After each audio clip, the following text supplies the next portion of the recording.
I'm Suze and welcome to EduBofs, where you'll find tips for teachers and help for students.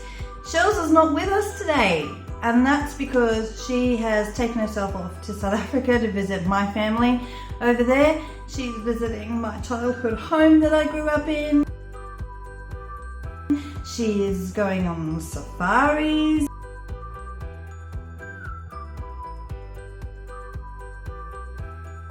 And she's visiting my grandmother and my Oma and my uncle and his family.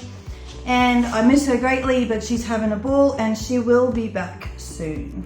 So while she's away, Susan's decided to play. So being winter break, I've decided that I'm going to upload 2 extra videos in the next 2 weeks. So normally we upload 1 video every Saturday.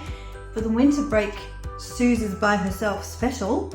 I've decided that I will be uploading an extra video each Wednesday this week and next week. So an extra 2 videos. One of those videos is going to be a teacher bullet journal flip through. So I'm trying out a new system in terms of my planning for the next semester, and I will be showing you that. So let's get on with today's video. So today I'm going to be taking you through a neat little classroom management strategy that Shirls and I use all the time, and we find that it works really, really well, and it's called the 4 Bs. So the Bs stand for 4 different things. We've got brain, book, buddy, and Boffin. So when your students are working, so you've done your teachy bit, and now they are just working on classwork, what we like to do is we write these 4 things up on the board to remind them. We remind them, we say, it's 4 Bs time, so you're not coming to see me unless you've tried everything else. And how it works is your students have to get through the first 3 Bs before they're allowed to come and see the teacher. This works really, really well if you want to run some parent-student conferences, or if you need to mark a few papers, or you need to email, some really important emails or whatever. This strategy gives you that little bit of extra time. And probably the more important thing is that it trains your students to think for themselves instead of expecting you to spoon feed them every answer to every problem that they have. I mean, come on. What middle school teacher doesn't have their students just going, oh, miss, come on, just give us the answer. It's so much work, it's so hard. Now, we really want to change that. And I've found that this strategy actually trains my kids in how to problem solve or how to think for themselves. A really, really important life skill that they don't have in middle school unless you train them with it. So let's go through the 4 Bs. The first B is brain.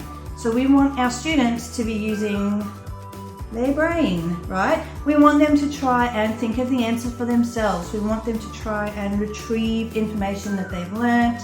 We want them to try and apply the knowledge that they already know.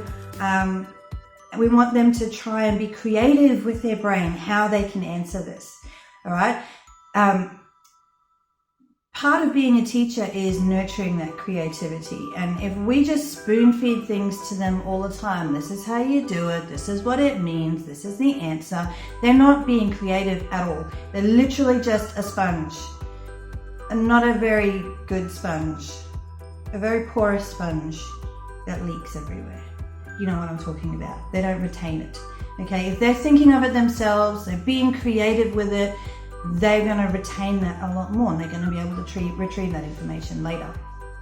So very important. Number 1 is brain. We want them to try and think of it for themselves first. Number 2 is book. So they've exhausted their brain. They cannot think of the answer. They cannot come up with anything.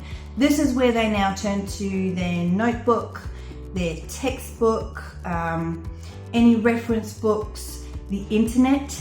Google is also included in that, online textbooks, things like that. Anywhere that they can glean information for themselves. So doing some research, which you're gonna need to teach them how to research, because they come into year 7 middle school. You think they can research? No, they don't know how to research. So that's another video all by itself in teaching students how to research. Anyway, so book, They're researching the information, they're looking for it, they're trying to find the answer somewhere else because they haven't been able to think of it themselves. So that's brain and book. Number 3 is buddy. So I would use their elbow buddy, so their partner sitting next to them, and they can ask their buddy, mate, I don't know the answer to this. I can't find it in the book. Do you think you can help me?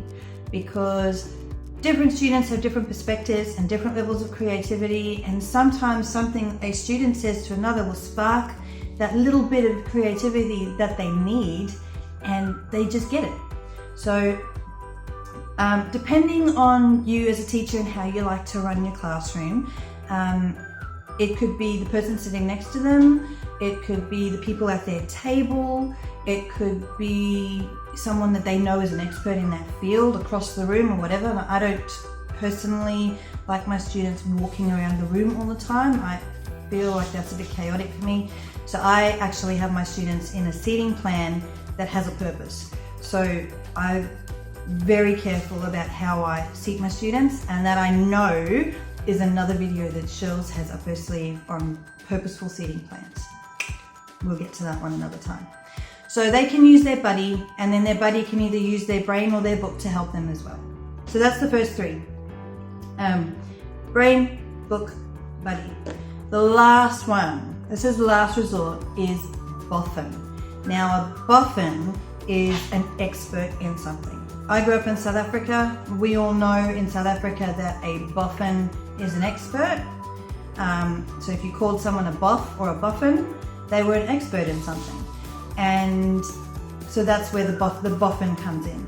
And the kids actually really like using that word. It's a bit of a funny word, not one they get to use often. And they quite like that one. But guess who the Boffin is? The Boffin is you. You're the teacher, you're the expert. So you're the Boffin. So you are their last resort. They've exhausted their brain, they've exhausted their research, and they've exhausted their buddy, probably literally. And now they need that expert help. This is the only time they are now allowed to come up to you. Depending on how you teach and how you see things, you have a choice in how you help the student when they finally come and see you. Number 1, and I wouldn't recommend this, is not what I would do. I mean, sure, go for it if you want to, but not something that I would recommend, is to just give them the answer. Now, that then, of course, defeats the whole purpose of getting them to think for themselves. So my suggestion, and what Shirley and I both do in our classrooms, is that we guide their thinking. So instead of just going, there's the answer, or it's over here in the textbook, or whatever, we give them leading questions or guiding questions. Have you thought about this? How is it connected to this? How could you connect these two things together? So you're looking at leading questions, guiding questions, and then the student is still thinking for themselves, just with that little nudge to help them. So, brain, book, buddy, and Boffin. Those are the 4 Bs. Really cool little classroom management technique, one that we both use and we love. I really hope you guys give it a go. If you do give it a go, make sure you comment down below. Let us know, how did it go? Did it work fantastically? Was it an absolute disaster? Do you still need to train your kids a little bit more in how to use it? Because most of these classroom strategies, including coffee shop mode, this one and a couple others we'll look at, do require a little bit of training for your class. So it's not just something that it's set and forget. You've got to actually train them how to use it. Once they've learned how to use that little management strategy, they'll know what to do next time. So there's a lot of training involved. It doesn't take a huge amount of time though. It's definitely worth giving it a go. So let us know how you went.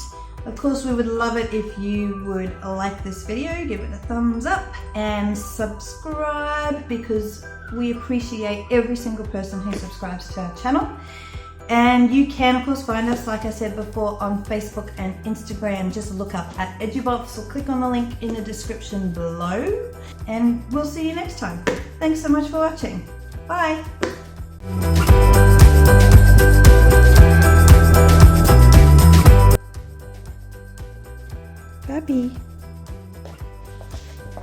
Where's Lula?